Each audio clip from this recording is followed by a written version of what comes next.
Hey friends, I'm Sharon Betters, and this is the Help and Hope podcast. And I am so eager to introduce to you today our guest, Liz Edrington. We're going to be talking about anxiety and especially anxiety in teenagers.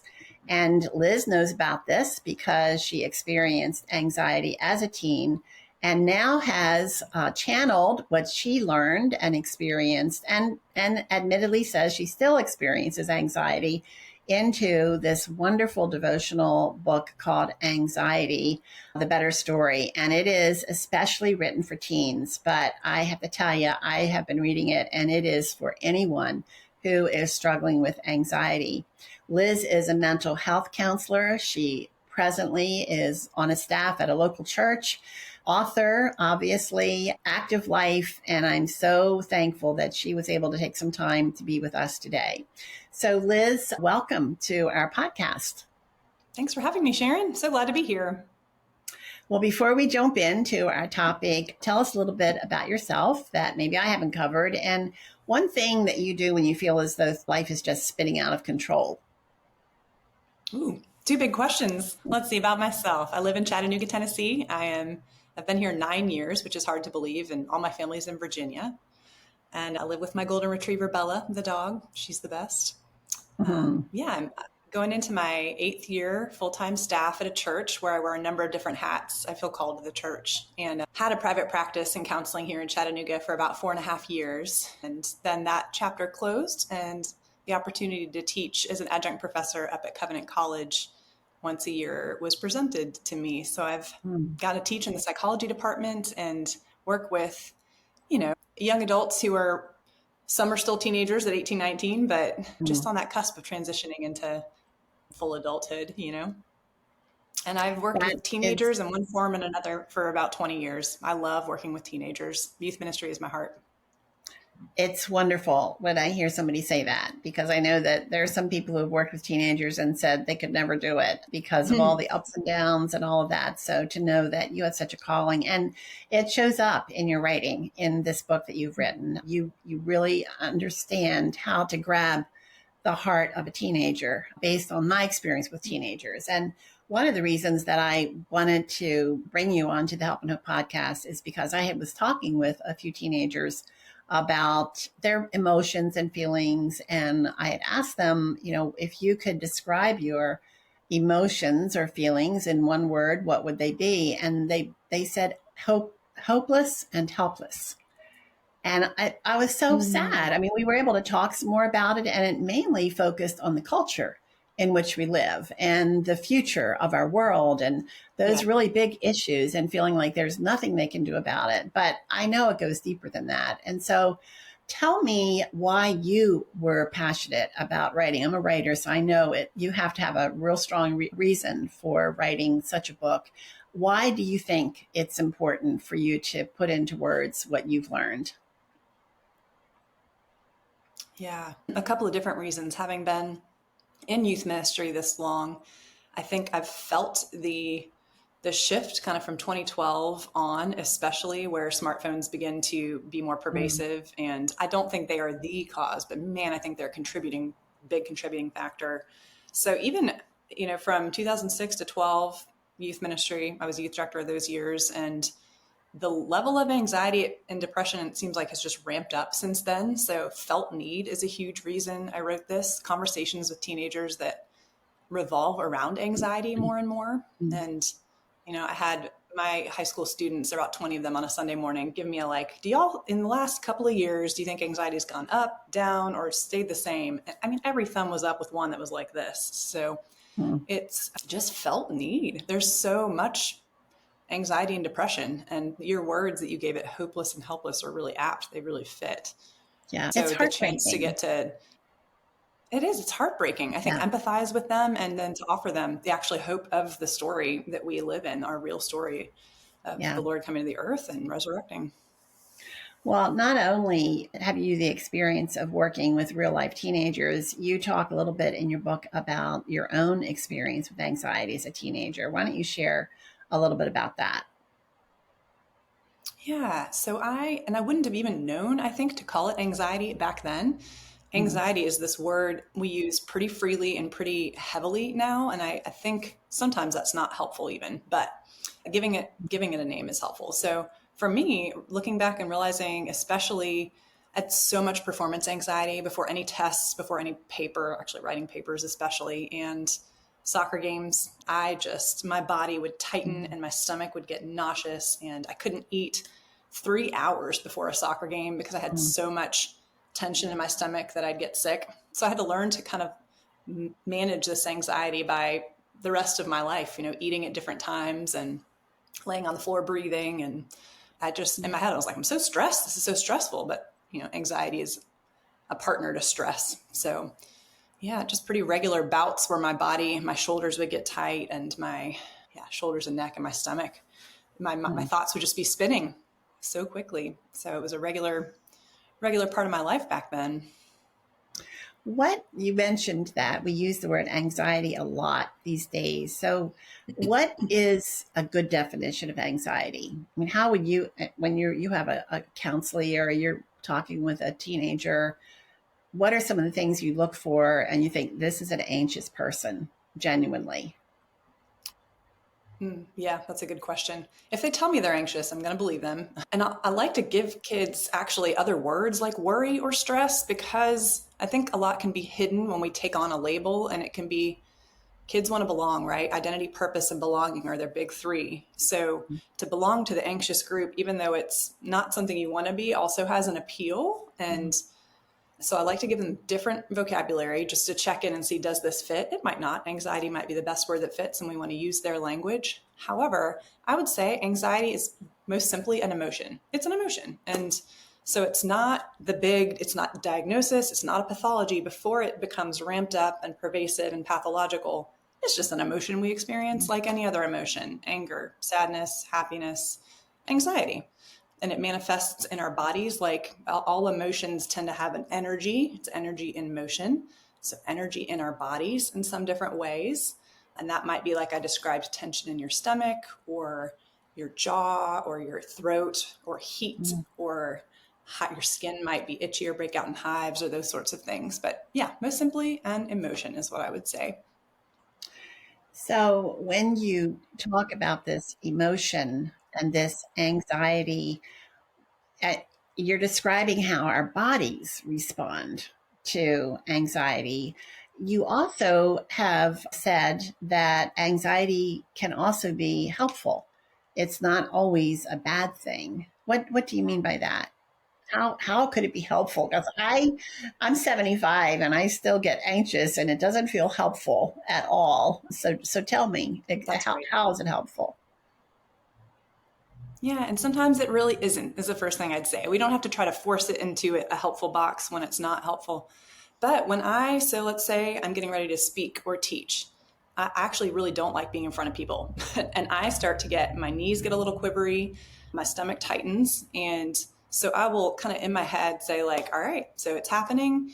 This is really uncomfortable. And my impulse is to want to say, I hate this. I just want to get rid of it. Like, I should know how to deal with this. I'm a counselor, and I'll catch myself in that pattern and then offer the second, like, and you know what this means? My body's telling me I'm ready to go. It is telling me we're going to do this. This matters. So those two big, anxiety can actually be a sign, like, we're getting ready to go. We're getting ready to do the thing, and the thing matters, whatever the thing is: game time, an event, a date, whatever it is. So it's not just in and of itself a negative thing. And I think that reframe can be helpful of anxiety isn't the enemy. And I think understanding it as an enemy or as something to be fixed can be a part of what perpetuates it.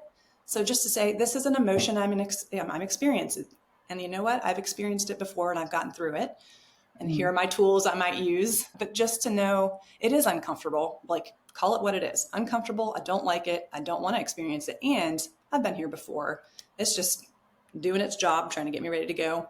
And then if we would talk about that pathological, like, ramped up level, then, like, we might need different help and assistance and a counselor or something else, where if I'm having panic attacks or a heightened, regular, sustained level of anxiety, I might need more resources and more support. I think, well, you just opened up a whole box of questions for me, but let me see if I'll break it down into just a couple. First of all, I love the example you give about it's like you're ready, it's getting you ready. And I think about a racehorse.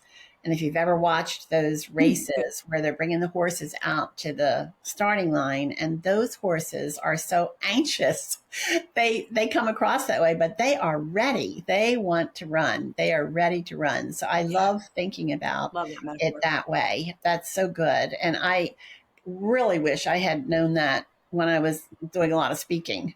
So I could say thank you, anxiety, for helping me get ready for this. Yes. So that's a really good thing. But you also mentioned some tools and you include these in your book. It's kind of like when you meet somebody who's really desperately hungry.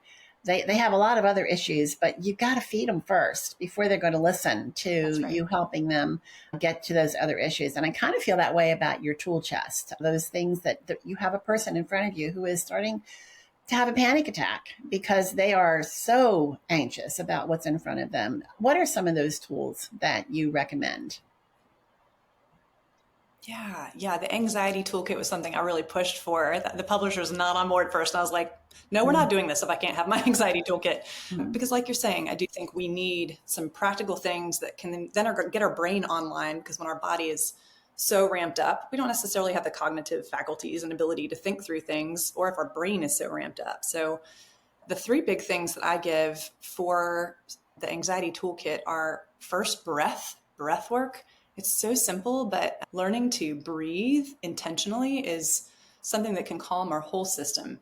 And actually, you talked about panic attack. I ran into someone that I didn't know outside the church having a panic attack one Sunday morning and just was like, hey, I know I don't know you, but I'm Liz and I'm a counselor. Would you like any help? And literally just with her, took her to the side and had her breathe with me in, and I counted 4 seconds in and 4 seconds out for a good couple of minutes. And that calmed her system, calmed her Mm-hmm. body. So it's simple, but using your breath to breathe in and breathe out can often be helpful. So every now and then you get someone that ramps them up. So breath work isn't helpful, but it's Mm-hmm. always my go-to. Let's try either box breathing or 4 in, 4 out.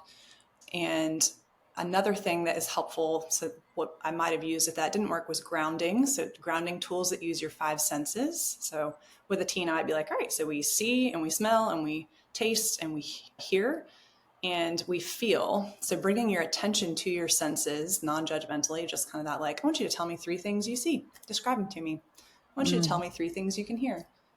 Or you can do fives. There's a 5, 4, 3, 2, 1 where you use all your senses, but beginning to use your senses to come into the present moment can be a really effective way to not to ignore or push away your thoughts or your anxiety, but to kind of pay attention to the better thing, which, I mean, the title of the book's Finding the Better Story. So even that better story, God gave us these beautiful, amazing, regulating bodies to use and his creation to engage in. So yeah, senses are my second tool, that grounding. And then a third tool is the practice of gratitude. And Mm-hmm. again, not to stop or beat anxiety into submission or try to ignore it, but just to say, like, it's there. First, I think we actually have to acknowledge it and give it some validation. It is there. And I'm so grateful. I can remember this time I got through it before. I'm grateful the Lord's been with me before and will be with me again. I'm grateful that I'm sitting at this table and I can feel this tablecloth and that I have a fuzzy dog at my feet who I can feel, So practicing gratitude as a rhythm of life can also be really helpful. And that's a little more cognitive, but I think we can engage our senses even in gratitude. So like my coffee, just to say, like, thank you, Jesus, for this Yeah. warm cup of coffee and its taste. I remember I had a young friend who she was in a full blown panic attack. And I had no idea what to do for her. But she actually took control of her, since she had been given tools, just like you have described. And so she started breathing and then she started thinking about her senses, about the things that were around her. I was amazed at how her body started calming down and she was able to get control of her own self. And, but I also really love, Liz, how you, in your devotional, you really give a scriptural basis for doing each one of those things. Each week you talk about one of those tools and you tie it into the scripture, just as you just mentioned, that God gave us this creation and how it is definitely a reason for walking a steady path, getting our breath back, so to speak. You also, I really loved this, where you talk about, somebody's really anxious and they're upset and they're coming to you, and to say, okay, just calm down, calm down. You say, no, this is not a good thing. And you use the ocean waves as a way of explaining that. Can you share with our audience how a wave is Yes. like that anxiety coming at us? I love it. And I interviewed a whole bunch of teenagers before I started this book because I really wanted to hear what they wanted from it, what they hoped. And one of the first things I can remember Alexa saying to me is just what you're saying was like, it's so unhelpful when people tell me I shouldn't feel this way Mm-hmm. or I need to calm down. And she loves Taylor Swift. She's like, so I need to calm down. Like, I do not like that. That actually ramps up my anxiety. Mm-hmm. I need to be seen and acknowledged. And for someone to give the weight of like, you are feeling anxious, that stinks. Empathize with me. Like, think of how Jesus incarnates. He like sees and is with and acknowledges, and gives weight. So that like, just acknowledge it. So essentially when we say, hey, just you need to calm down, you need to just stop, we're telling someone to put their arm out to our anxiety and say, just stop, right? And how effective is that? Generally, not very. It generally ramps our anxiety up. So imagine someone standing at the edge of the ocean with this huge wave. Maybe they have to be in the ocean a little bit, putting their hand out saying, stop, wave, just stop anxiety, right? Mm-hmm. When you do that, I mean, it sounds preposterous when you actually put yourself in that scene because the wave is going to crash over you. It might turn you upside down. You can find your face scraped against the bottom of the ocean floor, right? But when we acknowledge, like, yeah, there's a wave coming, I'm feeling these waves of anxiety. And the thing with emotions is learning, instead of trying to fix them with this, I shouldn't be feeling this. I got to stop, just change my thought pattern. I just got to stop thinking about it or just stop it. But instead to say, like, actually, emotion is energy and motion in my body. It's connected to thoughts and my body. I need to ride that energy wave that has a beginning, a middle, and an end. So I need to turn and body surf that wave. Instead of holding my hand out, what does it mean to turn and surf that wave, to ride that wave of energy out until it dissipates? So, and especially having someone who's done that, like an adult figure or a friend with you in it to kind of ride it with you can really help. But to feel your way through that surge of energy, that surge of anxiety, surge of whatever it is, sadness, happiness in your body is a much more holistic way it's feeling your way through your feelings, which is inconvenient and hard, but I think God made it for us to connect in. Emotion has purpose, and it slows us down and it allows us to connect. So yeah, riding that wave out instead of that stop anxiety is what I talk about in the beginning of the book. And Liz, as a counselor, this, that can apply to every emotion that we have. When we lost our son, Mark, we were encouraged to lean into the pain and to, like you just said, let it carry you. You have to, if you're going to be able to come to the other side, which of course we know, with some grief, you're never totally to the other side until you step into heaven. But it's leaning into the pain rather than, like you just said, saying it's not there, can't be there, I can't have these feelings. You do have those feelings. So we have to figure out what to do with them. You also talk about that there are some, I don't know if danger is the right word, but focusing only on the anxiety, making it all about the anxiety. And I think you kind of alluded to it earlier when you talked about sometimes it's our identity. Like with teenagers, there's a danger of saying, yes, I'm anxious, you're anxious, she's anxious, we're all anxious. And the focus is there. What is the danger of that? And what can we encourage the focus to be on instead of that root of anxiety? Yeah. I think like I've seen with other pathology or mental health issues, because online you can find fellowship or groups to connect to, if that's self-harm, if that's just they're looking to belong. So they might take something like anxiety or depression and then feel a sense of belonging around it. And it's not something to say you shouldn't. It's not helpful to should our kids or ourselves. But I think to even bring awareness through curious questions like, hey, did y'all notice that you all are kind of anxious? And what's that like to begin looking at it so much that you're kind of sucked in by it? So I'd say curiosity and compassion are my first two approaches if that's a conversation happening like in the Sunday school room with my kids. But I do think we in the Lord don't have to be afraid of approaching it. So we don't need to avoid the conversation or the reality they might be building some identity around it. Like, I'm an anxious person. I have anxiety disorder, like that.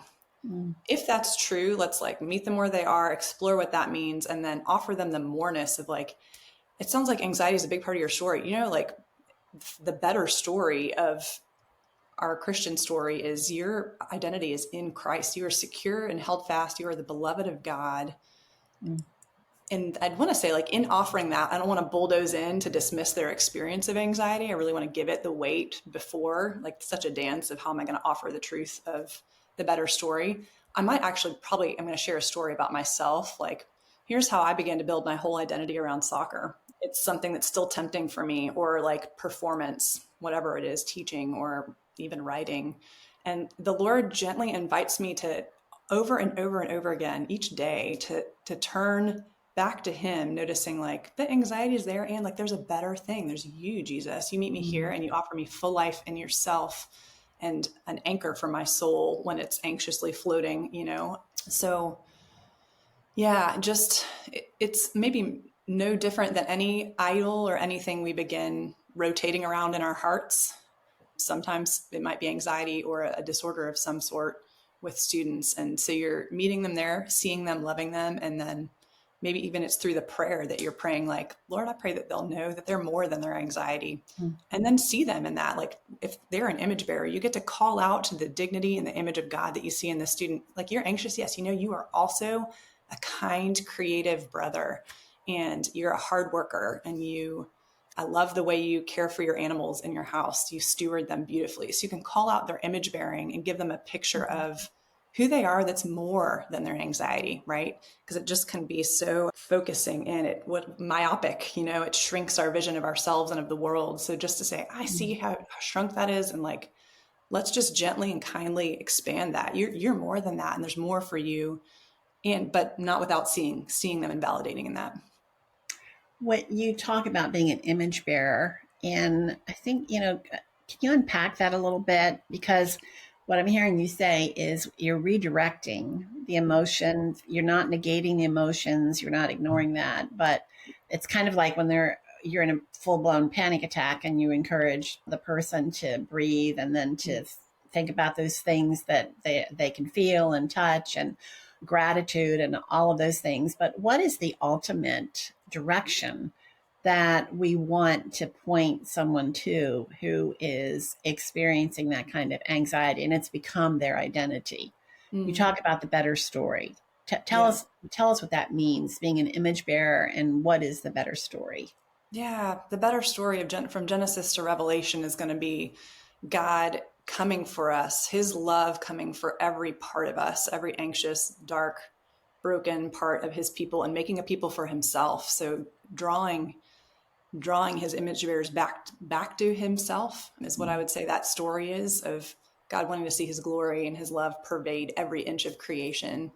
And he's so creative in the ways that he ekes his glory, his love into us and creation, that there's kind of infinite. How does that look between two people, like me and then my anxious teen that I'm working with is having a panic attack? A myriad of ways, right? To be able to offer them Jesus in the moment, it starts with prayer. So if I have a kid who's having a panic attack, the first thing I'm going to do is pray as I'm coming toward them and saying, hey, I want you to look me in the eyes. Tell me what color my eyes are. So grounding that, like helping them even just use their body first and foremost. So their brain, I'm going to give you a hand brain lesson. Their brain is offline in this moment. If this is like a brain, this is your amygdala and the emotional center of your brain. And this is your prefrontal cortex, this part up here that makes decisions. And when it's online, can think logically and rationally. It's important for executive functioning. And then this is your brain stem down here for motor coordination and breath and basics, everything that's true of a baby when they're wet and they need to be changed, sleep, all that stuff happens down here. So when they are in a panic attack mode, they're offline, they flip their lid. So trying to talk to them and make them think is actually extremely unhelpful. So you're going to meet them here in that breath work and with their body and with co-regulating. So that incarnational presence to say like, all right, breathe with me. I want you to tell me what you see on my face. I want you to, use those senses.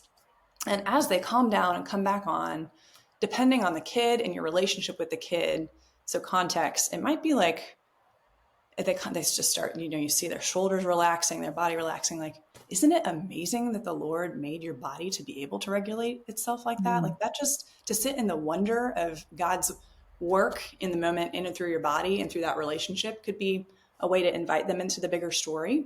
And then, there's just so many different ways. Can I pray for you? Can we thank the Lord that he did help us calm your body down in this way? And forever, you're going to have a tool, a memory in your little toolkit to say, like, I got through that. Because the next time, if it happens, it's very terrifying. Panic attacks, the description I've had from clients and friends is like, it feels like you're going to die. Like, very, very scary.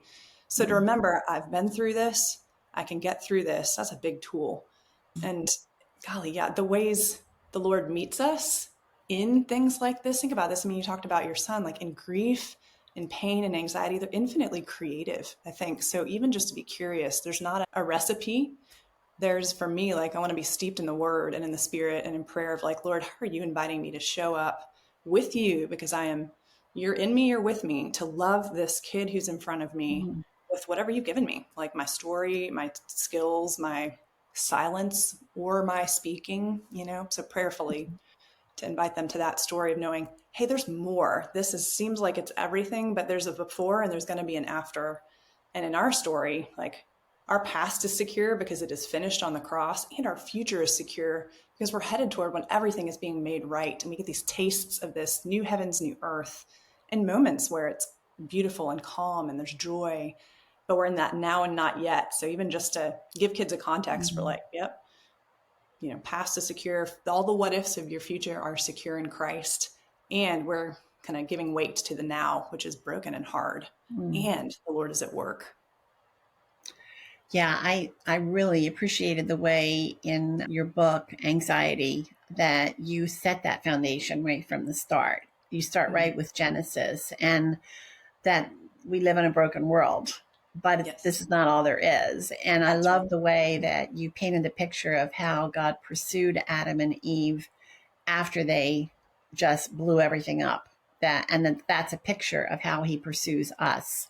He does not give up on his children. He is always pursuing us. And what a beautiful picture of the grace that God has extended to us. And I think that your little illustration about the brain is really helpful, because I think, again, you could look at a child that's a teenager, or any person that's out of control, and be demanding that they stop, like a baby. Stop crying. Well, change my diaper and maybe I will. Kind of thing. It's getting to those basics and recognizing that the person can't get there without the grounding that you are talking about. So it's very practical. And in case you've joined us a little bit later in the conversation, I'm Sharon Betters, and I'm talking with Liz Edrington, and we're talking about anxiety, and especially what she has written in the book that she has called Anxiety, the Better Story. And we like to say that our podcast is like salty peanuts. We bet you can't eat just one, and you're going to want more. And I hope that you're going to want to know more about what we're talking about and get Liz's book. It's called Anxiety by Liz Edrington. Liz, I'm thinking about parents who are raising these volatile teenagers who I think about one situation where a young girl was on the phone all night. Her parents didn't realize it until the next day because her friend was having an emotional breakdown, and their daughter was afraid if she got off the phone, her friend might kill herself. And so, of course, her parents talked to her and said, this is too big for you, and we don't want this to happen again. You come and get us. But how do parents help their children, help their friends, recognize when it's too much? And then the second part of that would be, what can parents look for to know, okay, this is beyond what I can help my child with. We need to get some help here, because the anxiety is just exploding in her soul. Yeah, really great questions. Let's see. So with the friends, the first question was, how do we help a kid know that they are beyond the limits of maybe how they should be caring for another friend? Yes. Yeah. So I love that story of them meeting their kid where they are. I think when you were telling it, my inclination is make sure to first bless your kid for desiring to help and love and serve, even though it's maybe gone too far and they're taking too much on, to first say like, I love your heart to love your friend is so important. Like, bless that dignity, see that image bearing. And then to say like, all right, so if this happened again, let's talk about what boundaries and limits are going to both help you to love them and help you be in a friendship with them that's good for both of you, because that's really important also. So talking about boundaries and limits are what help us have our boundaries. Like they're what help us have relationship with each other. They're not walls, they're not fences. All a boundary is really what's okay and what's not. So let's help you decide first, like what's okay and what's not with this friend. And it might even be helpful to have a conversation with your friend, maybe with us and your parents, so you guys will know, hey, if this happens again, I am so glad you called me and you reached out. What a great thing. I might not be the best person to help you next time. So what if you know that you can call this hotline? What if you know you can go wake up your parents? Or hopefully this is a parent mitigating, not the teenager. But I would say conversation about limits and boundaries could be important. Kids are still probably going to do stuff like that, right? So it's the trusting relationship between parent and teen is the most important thing in this, of like, I'm so glad you told me, and I hope you'll tell me again if this happens again, because I want to walk with you.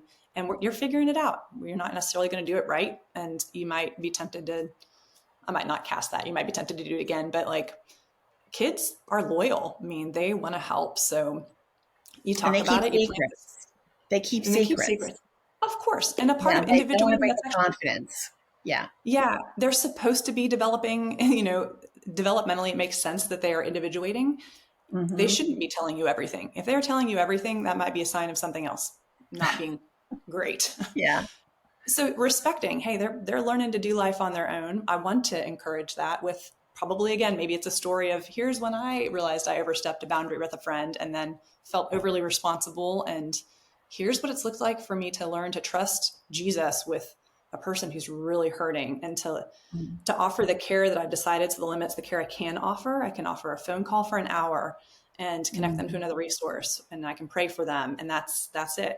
So kind of having a plan or talking through limits could be really important, and knowing your kid's still going to keep things from you, So check in, ask like, hey, how's it going with that friend? Have you had any other conversations? Like, just that relationship with them is such the priority to keep active and keep building trust in, and asking for forgiveness when you fail them, or you're over controlling, or you haven't paid enough attention to them. So repair along the way. Yeah. So limits with friends, and kind of talking through that, and boundaries. And then remind me of the other question. Let me rephrase it a little bit. Speak to the parent who is listening and is recognizing that her teenage daughter is in trouble emotionally. She feels as though she is in a downward spiral and she doesn't know what to do. What can a parent do for that child? And as we're wrapping up, what kind of hope can you give to those parents who are struggling with a teenager who is really beyond what you would consider a normal, worrying, anxious, normal teen kind of emotion? Yeah.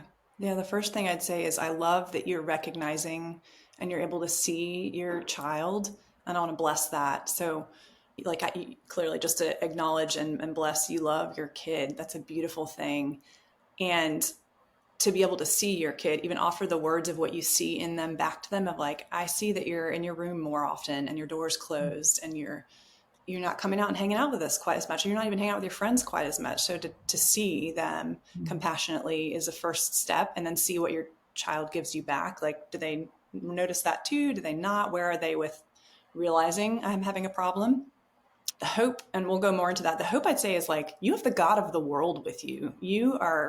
Jesus is your ability to minister to and love your kid, to parent your kid. You're going to bumble through it like all of us do in life with whatever, like as a counselor, as a professor, as a parent. And like he is with you. Stop and pray, see what thoughts he gives you and what directions, and know like he's gone before you. We can use scripture to say that you're not alone in this. And that posture of like, I'm figuring it out as I go is so much of parenting, right? Like, you don't have all the answers. You're not supposed to. There's a way the Lord invites us to lean in and depend on him with every step that's so uncomfortable, but is such a grace of like, he wants us to draw near and to rely on him for the conversation you're going to have with your student.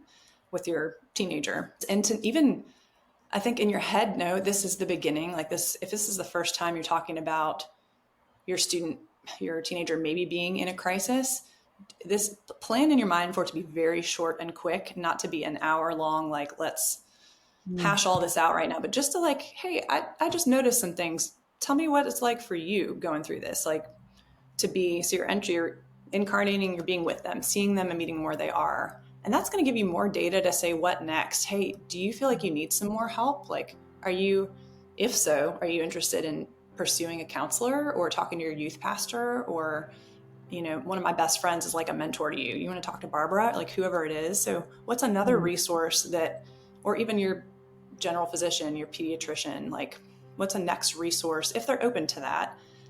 And then you get to make the judgment call if they're not, and you see like, yep, doesn't matter. We have to get another resource. You can bless, like, I see you're not ready, but I think it's time. I'm going to make the parent decision because I love you to say, we're going to take next steps here. I'm going to walk with you and we're going to go see a counselor together and find someone that's a good fit. So you're going to be with me in this, finding a counselor that you like, that's a good fit, but we're going to find somebody for you to walk with you. Yeah, that's all good. And I know that there is someone who is listening who is jotting down what you're saying, Liz, because they're in that situation with a child that they deeply love and they just don't know the next step. So I just appreciate so much, Liz, that you have a heart for sharing the hope that you've experienced and that is available to each of us in Jesus. And Liz Edrington is our guest today for the Help and Hope podcast. And again, her book is called Anxiety, The Better Story. It's available anywhere, everywhere. I highly recommend it. I'm giving it as gifts to young adults that I know are struggling with anxiety, and I'm reading it myself. So I highly recommend it, and I hope that many of you will get it. I'm Sharon Betters, and this is the Help and Hope podcast. And if you would like more stories like this, more equipping moments like this, go to helpandhopenow.org, where you're going to find lots of redemption stories, lots of free resources that are designed to help turn your heart toward Jesus. Thanks so much for joining us, and I look forward to being with you again.